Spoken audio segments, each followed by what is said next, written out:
Ontem havia uma expectativa de que o comunicado do Banco Central pudesse ser mais duro. Como o mercado trabalha com expectativas, não foi tão duro quanto se esperava, foi ali um recado sutil, vamos observar os riscos fiscais. Talvez nesse aspecto tenha sido mais suave do que era esperado. Eu queria que você explicasse para a gente, Tatiana, por que o Banco Central pode voltar a subir juros, se isso está no cenário. Diante dessas discussões de PEC, de risco fiscal, às vezes não fica uma discussão muito técnica. O que é risco fiscal, né? Assim, eu queria que você explicasse no detalhe qual que é a lógica disso, da relação de juros com a PEC, com o aumento dos gastos públicos.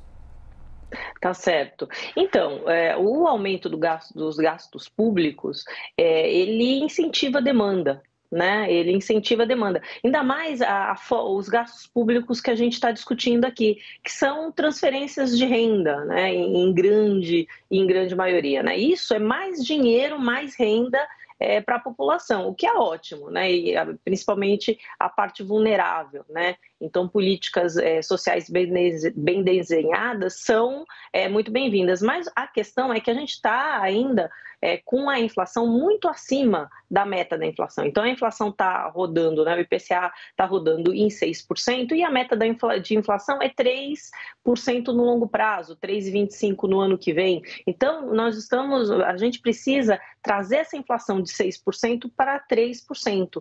E os gastos fiscais, eles atrapalham um pouco esse caminho da desinflação, né? Por quê? Porque está colocando mais dinheiro à disposição das pessoas, fica mais difícil de você trazer essa inflação para baixo, né? E é justamente isso que o Banco Central está olhando quando ele fala dos riscos fiscais e da necessidade, talvez, de ou manter, né? Isso ele já tem falado faz tempo, e ele mantém essa fala, manter a taxa de juros por muito mais tempo, a 13,75, ou, eventualmente, em algum momento do tempo, ter que aumentar a taxa de juros, né? Isso porque a taxa de juros per se, se não existisse mais nada, ela traria essa inflação para baixo. Mas como a gente tem uma política fiscal que é expansionista, aumentou gastos no primeiro semestre desse ano, aumentou gastos no segundo semestre desse ano, essa política fiscal, ela está trabalhando na contramão da alta de juros. Isso faz com que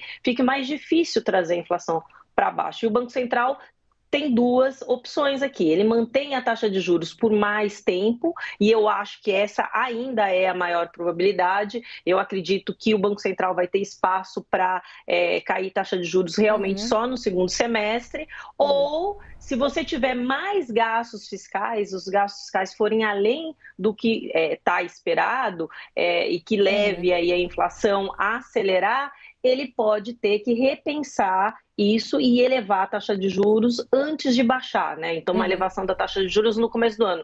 Isso vai depender dos gastos fiscais e dos parafiscais, que está começando a ser debatido agora, mas é que eu acho que é importante e o Banco Central vai estar monitorando isso também.